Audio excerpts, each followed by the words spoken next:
आप सुन रहे हैं जयंती रंगनाथन की लिखी कहानी कुछ लव जैसा, संयम शर्मा और पल्लवी भारती की आवाज में। एपिसोड 5, सुनो जिंदगी।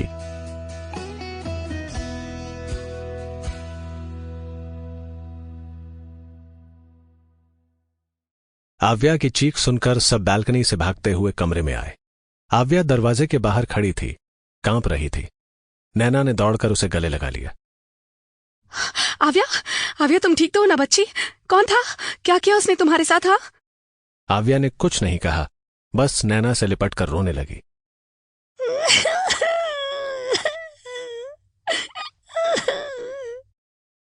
नैना उसे संभालती हुई अपने कमरे में ले गई और उसे बिस्तर पर लेटा दिया। अरे बताओ तो आव्या, किसने बेल बजाई थी? घबराओ मत, हम सब है ना तुम्हारे साथ। आव्या ने मुट्ठियां भींच ली, लेकिन कुछ नहीं कहा। वो अभी भी शौक में थी। सोफी गैलरी में दूर तक देख आई, लेकिन कहीं कोई नहीं था। राज परेशान लग रही थी।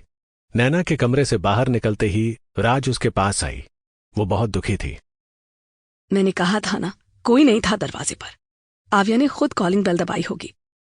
जब भी मैं अंगद के साथ होती हूं तो वो अटेंशन पाने के लिए ऐसा ही कुछ ड्रामा करती है। नैना ने केवल सिर हिला दिया। उसे समझ नहीं आ रहा था कि राज थेरेपिस्ट होकर भी अपनी बेटी को क्यों नहीं समझा पा रही। मुरली ने खाना बनाकर टेबल पर रख दिया। नैना आव्या का खाना प्लेट में लगाकर कमरे में ले आई।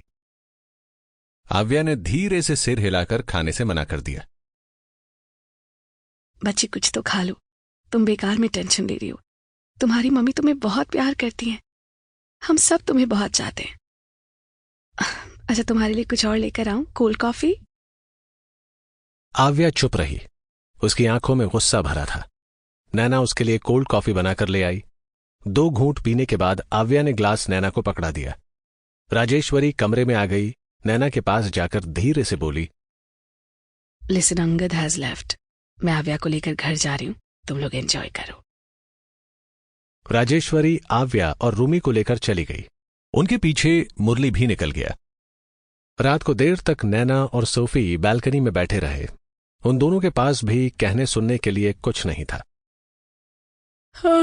मुझे नींद आ रही है नैना, मैं सोने जा रही हूँ। आज का दिन बहुत लंबा रहा। और बाऊ। Sample complete. Ready to continue?